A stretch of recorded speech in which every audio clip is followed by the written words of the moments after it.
स्वस्थ तन मन, खुशहाल जीवन।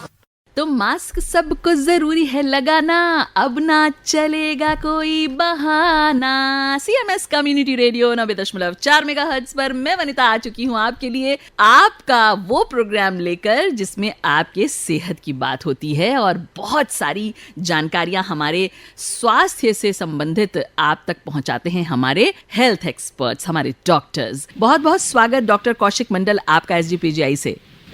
डॉक्टर साहब आज हैं हमारे साथ, SGPGI से सीधे फोन पर जुड़े हैं। और डॉक्टर साहब, इस कोविड संक्रमण काल के दौरान जब बात करते हैं हम अपने बच्चों की, तो बहुत सारी समस्याएं निकल कर आई हैं। इनफैक्ट बच्चों के लिए तो माएँ, पिता, घर के सब लोग हमेशा ही परेशान होते हैं कि कभी कहते हैं कि खा नहीं रहा है, कभी कहते हैं वो बोल नहीं रहा है, पड़ोस का बच्चा देखो इतने दिन में बोलने लग गया, हमारा बच्चा नहीं बोल रहा है, अरे ये खड़ा नहीं हो रहा है, कोई कहता है चल नहीं रहा है। तो इस तरह की समस्याएं तो वैसे आपको बताएं तो मन में भ्रम बहुत सारे अमूमन माँओं के और पेरेंट्स के होते हैं। मगर जब ये कोविड का संक्रमण शुरू हुआ तो ऐसे में डॉक्टर साहब आपको बताएं कि बहुत सारे ऐसे लोगों से हम मिले जिन्होंने ये कहा कि ऐसे में जब बच्चों का जो लाइफस्टाइल है बिल्कुल चेंज हुआ, तो मुझे लगता है कि ऐसा तो नहीं कि इसकी वजह से जो है हमारा बच्चा कुछ लेट कर रहा है कुछ करने में, ऐसा तो नहीं कोई समस्या डेवलप हो गई है। तो बहुत सारे जो भ्रम हैं लोगों के मन में, जो पेरेंट्स के, ऐसे में आप क्या कहना चाहेंगे डॉक्टर साहब कि क्या ये कोविड का संक्रमण काल किस तरह से इफेक्ट किया उन नवजात शिशुओं को, उनकी माँओं को, या क्या संदेश आपकी ओर से है डॉक्टर साहब? क्या किस विषय पर हमें फोकस करना चाहिए? कोविड के समय एक तो पता चली कि लोगों का इंटरेक्शन कम हो गई, एक दूसरे से मिलना थोड़ा कम हो गया जी। हाँ, ये जरूर है कि टेलीफोन का जरिए या इंटरनेट का जरिए बहुत सारे स्कूल भी चल रहे हैं और एक दूसरे से मिल भी रहे हैं, दोस्तों से भी मिल रहे हैं जी। मगर ये और सबसे बड़ी बात है, एक छोटे बच्चे को मिलने के लिए उसका माता पिता और मेरे ख्याल से घर के बहुत करीब लोग छोड़ के बहुत ज्यादा लोग मिलते भी नहीं है नॉर्मली भी। और कोविड काल में देखो तो वो तो फायदा ही हुआ कि छोटे बच्चे तो ज्यादा माता पिता को मिल रहे हैं। सही बात है डॉक्टर साहब। जब बच्चा जन्म लेता है उससे कुछ दिन तक माता पिता ही उनका शिक्षा देना और उनको माता पिता या दादा दादी, नाना नानी बोलिए, या चाचा चाची, मौसा मौसी, जो भी बहुत करीब लोग हैं जी। हाँ, ये जरूर है कि मौसा मौसी का घर जाना थोड़ा कम हो गया होगा, नाना नानी का घर जाना थोड़ा कम हो गया होगा जी। मगर ओवरऑल देखो तो माता पिता को तो ज्यादा सहयोग मिला है। जहाँ बच्चा घर में रहा, स्कूल गोइंग बच्चे घर में रहे, माता पिता घर में रहे, तो उससे ये जरूर है कि डॉक्टर्स को दिखाने के लिए तकलीफ हुई, अस्पताल जाना मुश्किल हुआ। तो इसलिए जिनका सच में कोई परेशानी है उनके लिए तो मुश्किल हुआ, हर बीमारी के लिए। अब छोटे बच्चे का बीमारी बोलिए कि बड़ा लोग का बीमारी बोलिए, किडनी का बीमारी बोलिए, लीवर का बीमारी बोलिए, स्ट्रोक बोलिए, कार्डियक बीमारी बोलिए, हर चीज के लिए हर बीमार इंसान को परेशानी हुई जी जी। मगर आप ये कहेंगे कि कोविड काल में बच्चा बाहर नहीं निकल पाया इसलिए बच्चे में तकलीफ आ गई, ऐसा तो शायद नहीं है। इंटरेक्शन तो कुछ कम हो गए, इसमें तो कोई शक नहीं है। उससे देखो तो बच्चों का हेल्थ में फायदा ही हुआ। आप अधिकतर देखेंगे हमारे यहाँ बच्चे जो हर त्योहार में कहीं कहीं घूमने चले जाते हैं माता पिता लेके। हम सबके लिए नहीं बोल रहे हैं, कुछ अधिकतर के लिए बोल रहे हैं। हमारा गांव में जहाँ सच में लोग थोड़ा कम पढ़े लिखे हैं, नहीं जानते हैं कि बच्चों को हर जगह एक्सपोज नहीं करना चाहिए जी। देखो तो हर समय बच्चे को मोटरसाइकिल में लटका के कहाँ दूर दूर चले जाते हैं लोग, पॉल्यूशन में, गंदगी में, किसी का घर में होली हुआ, दिवाली हुआ, कैसे भी हो, कोई एक पूजा हुआ तो लोग चले जाते हैं। तो उससे बेहतर है कि बच्चा घर में रहे, उसको ठीक से परवरिश हो, माँ बाप घर में रहे। ये जरूर है कि हाँ, आमदनी कुछ कम हो गई माँ बाप के, जो वो तो परेशानी हुई है। ये नहीं बोल रहा हूँ कि कोविड के लिए सब कुछ अच्छा हुआ, मगर ये सोचना कि इसके चलते बच्चे का डेवलपमेंट रुक गया, ये तो शायद ठीक नहीं है। ये डॉक्टर साहब देखिए एकदम अलग पहलू जो कि एक बहुत सकारात्मक सोच की ओर हमें लेकर जाता है और बहुत अच्छा लगा ये जब हम इस नज़रिए से अगर जीवन को देखें तो ग्लास आधा खाली के बजाय हम ग्लास आधा जो भरा है क्यों हम उस पर ध्यान नहीं देते हैं। आपने उसकी ओर ध्यान आकर्षित करवाया, उसके लिए बहुत सारा धन्यवाद डॉक्टर साहब आपको। नॉर्मली हमारा 100% लोगों में 3% लोग ऐसे होते हैं जिनमें कुछ बुद्धि का विकास में परेशानी है, कुछ डेवलपमेंट में परेशानी है। तो 3% कुछ कम नहीं होते हैं, वो काफी होते हैं। तो उनमें भी मात्राएं होते हैं, कुछ तो बहुत आसानी से पता चलता है, कुछ कम आसानी से पता चलता है जी। है ना। तो उसी पे हम आगे बात कर सकते हैं कि इनमें किसी को ऑटिज्म बोलते हैं, किसी को डेवलपमेंट डिले बोलते हैं। जी तो जी। वो सारे जो असुविधाएं हैं वो तो नॉर्मली हर समय, कोविड हो नहीं हो, हर समय ये चलते रहता है। तो ये जो तारतम्य है कि ज्यादा होना, बुरा होना, एक ही बच्चे, माँ का 4 बच्चे होते हैं, उसमें भी ये होते हैं कि कोई ज्यादा बुद्धिमान, कोई कम बुद्धिमान, उसमें कोई अच्छा कुछ कर गया। कुछ बच्चे ऐसे दिखते हैं कि जो दूसरे को और उतना ध्यान नहीं देते हैं, अपना काम में लगे रहते हैं, है ना, बट वो भी कभी कभी अच्छे कर जाते हैं। तो ये जो तारतम्य है, वो तारतम्य में इतना कि वो रिकॉग्नाइजेबल हो, तब वो 3% में आते हैं।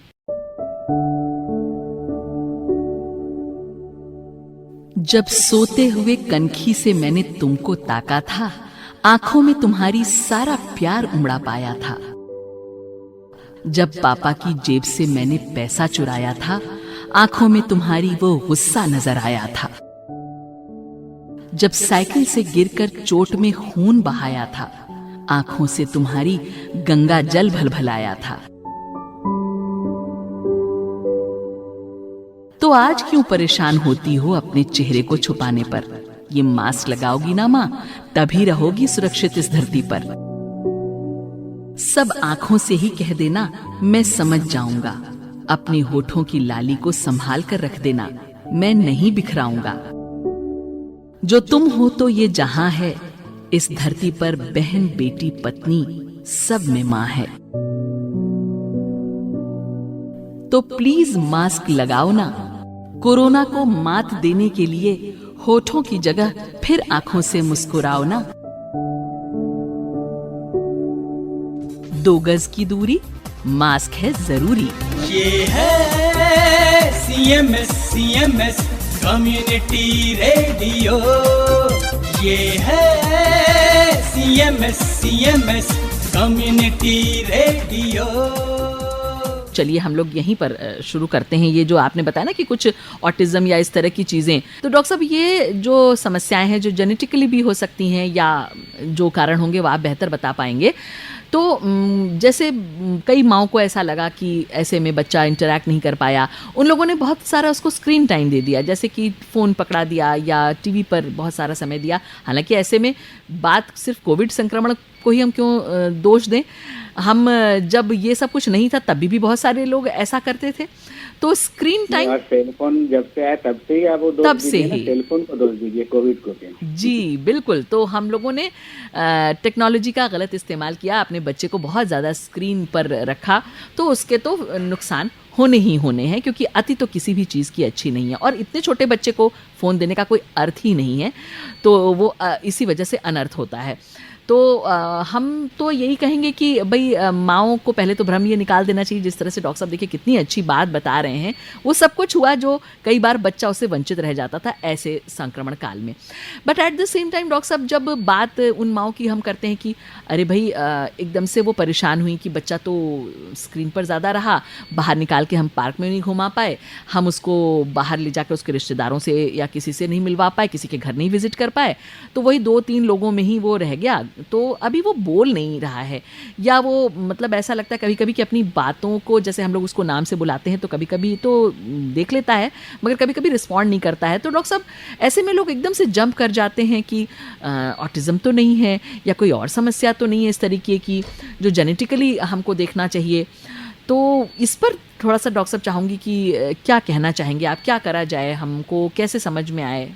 अगर देखा जाए तो हर इंसान में कुछ ना कुछ तो फर्क होता ही है, 2 इंसान कभी एक जैसा नहीं होता है। एग्जैक्टली। कोई ज्यादा किसी चीज पे ध्यान देते हैं, कोई ज्यादा किसी चीज पे ध्यान नहीं देते हैं। हाँ। कोई ज्यादा बुद्धिमान होता है, कोई कम बुद्धिमान होता है, मगर सब लोग अपना जिंदगी जीते हैं जी। मगर कभी कभी ऐसा होता है कि इतना ही उसमें तकलीफ से वो जन्म लिया या मुश्किलों का साथ उसने जन्म लिया, हाँ। कि उसको माँ बाप का ध्यान हमेशा चाहिए होता है।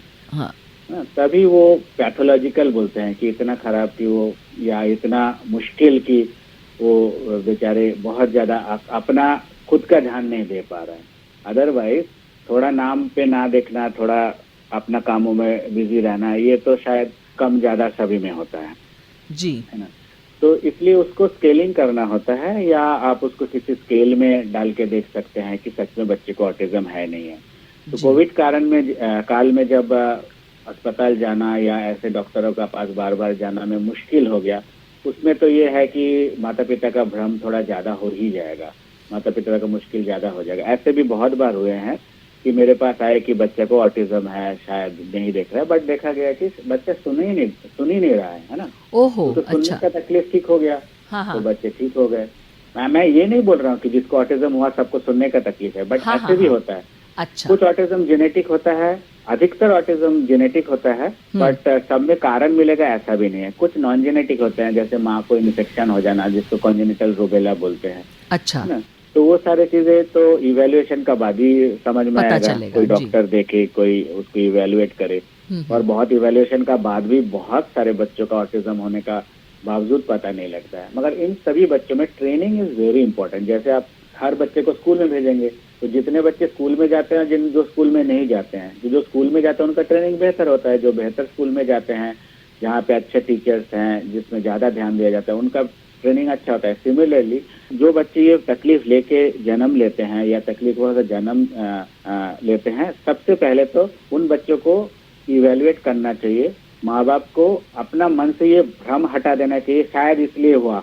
इसका कोई कारण नहीं है। हम लोग सब जानते हैं कि जब इवोल्यूशन में पहले छोटे ऑर्गेनिज्म से, पहले मेढक किए, धीरे धीरे उससे और बड़े ऑर्गेनिजम्स बने, बंदर बने, फिर हम बने, है ना। तो this is the process of evolution, जहाँ पे हर बार एक कोई भी जीव पैदा होता है, उसमें कभी खराब हो सकता है, कभी अच्छा ही हो सकता है। तो अच्छा ही रह जाता है, खराब धीरे धीरे मुश्किलों में नहीं रह पाता है, और अच्छा चीज के लिए एक हायर ऑर्गेनिज्म तैयार हो जाता है। तो ये तो नेचुरल प्रोसेस ऑफ जेनेटिक्स का ये इवोल्यूशन है। उसमें वैसे ही मगर हम इंसान हैं, है ना। तो हम जैसे मान लीजिए हमारा सोसाइटी में जो पिछड़े वर्ग है, या उनके लिए अलग से उनको एडवांटेजेस देने के लिए कुछ बनाते हैं, रूल्स बनाते हैं, उनके लिए कोटा बनाते हैं। सिमिलरली जो भी डेवलप्ड कंट्रीज है, वहाँ पे ऑटिज्म वाले बच्चों के लिए स्पेशल केयर दिया जाता है, उनको स्पेशल फैसिलिटीज दिया जाता है। हमारे देश में भी ऑटिज्म तो अभी तक उतना ध्यान नहीं दिया गया, मतलब गवर्नमेंट ने ध्यान नहीं दिया। जी। मगर देखिए कि थैलेसेमिया हमारा देश में एक बहुत कॉमन जेनेटिक बीमारी है, हीमोफीलिया।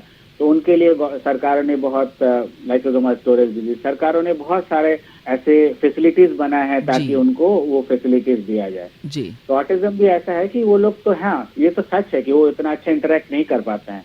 तो वजह सोसाइटी उनको बुरा बोले या उनको आइसोलेट करे, उनको अपना लेना चाहिए, और सोसाइटी को उनके लिए कुछ अच्छा काम करना चाहिए, उनको कुछ फैसिलिटीज देना चाहिए।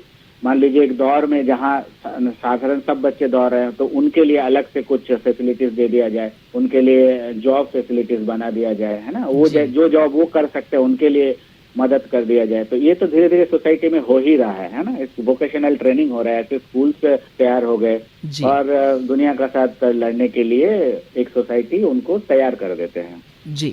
तो डॉक्टर साहब, ये एक बेसिक सी बात है जो मुझे लगता है कि सब पेरेंट्स को, सब अभिभावकों को जाननी बहुत आवश्यक है।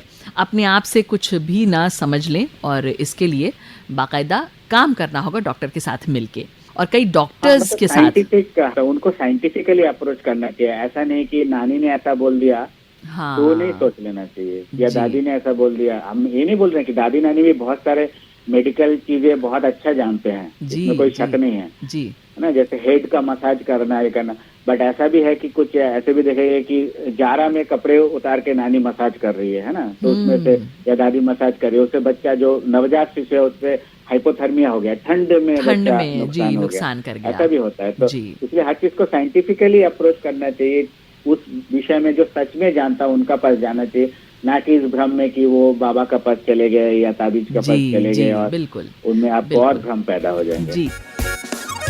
मास्क सबको जरूरी है लगाना, ना कोई बहाना है बनाना। मास्क सबको जरूरी है लगाना, ना कोई बहाना है बनाना। मास्क बचाएगा सबको कोरोना से, संग सभी को इसे है ले जाना। मास्क सबको जरूरी है लगाना, ना कोई बहाना है बनाना। 2 गज की दूरी भी है जरूरी, धोएंगे हाथों को तो होगी बात पूरी। 2 गज की दूरी भी है जरूरी, धोएंगे हाथों को तो होगी बात पूरी। न भूले कोई ये है बताना, मास्क सबको जरूरी है लगाना। न भूले कोई ये है बताना, मास्क सबको जरूरी है लगाना। ना कोई बहाना है बनाना, ना कोई बहाना है बनाना, ना कोई बहाना है बनाना। बस यही बोलेंगे कि आप कोविड नियमों का पालन करिए, ज्यादा भीड़ भाड़ में नहीं जाइए, कोशिश करिए ये सारे चीज को अवॉइड करने के लिए। मास्क जरूर पहनिए, खास करके जब आप एक दूसरे से इंटरेक्ट करते हैं घर के बाहर। घर में तो संभव नहीं है जी, है ना जी, मास्क जरूर पहनिए। जी, बहुत बहुत धन्यवाद डॉक्टर साहब इन सारी बातों के लिए, इन सारी जानकारियों के लिए और इस संदेश के लिए। हमें पूरा विश्वास है कि हम सब स्वस्थ होंगे, सुरक्षित होंगे और एक दिन जरूर कोरोना हारेगा और हम सब जीतेंगे। और बस ये जंग जारी रखिए, स्वस्थ रहिए, मस्त रहिए, बने रहिए अपने दोस्त रेडियो चैनल पर। वनिता कहती है नमस्कार। चाहे हो कोई बीमारी या आए कोई महामारी, निपट लेंगे सबसे कितनी मुश्किल हो भारी। जो स्वस्थ जन्म ले बच्चा। हर गुरुवार सुनिए कार्यक्रम स्वस्थ तन मन खुशहाल जीवन, CMS कम्युनिटी रेडियो 90.4 मेगाहर्ट्ज पर। स्वस्थ तन मन खुशहाल जीवन।